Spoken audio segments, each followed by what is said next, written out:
if b is even, then it isn't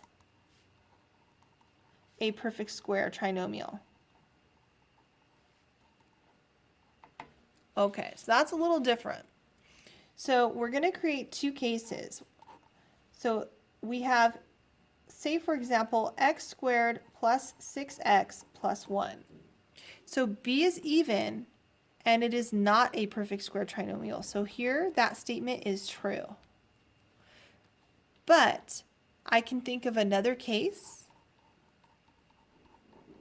Here, b is even, but this is a perfect square trinomial. So this would be false.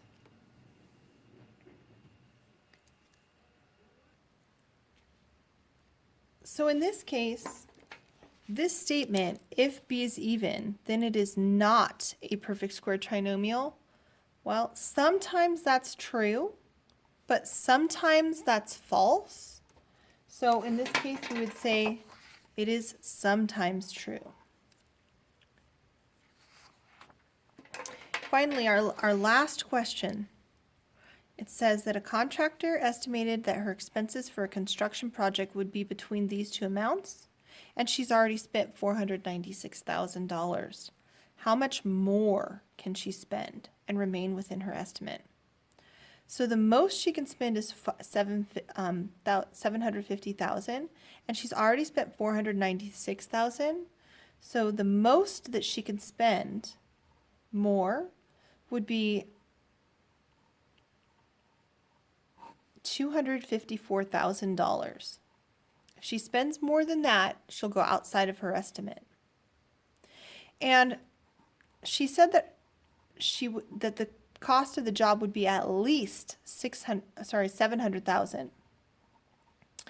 So she can spend as much as $204,000 more and still be at the bottom end of her estimate. And so the amount that she can spend is between $254,000 and $204,000, which would be D. So the equation that would have generated that, the inequality, you would have had her original amount, $700,000, her maximum amount, $750,000, has to be between there, and we know that she already spent $496,000. And so she has some amount more that she can spend, so X, unknown, right, plus the $496 she already spent, and then you would subtract that from all three places. And that's how we got that answer. And so you end up with $204,000 to $254,000.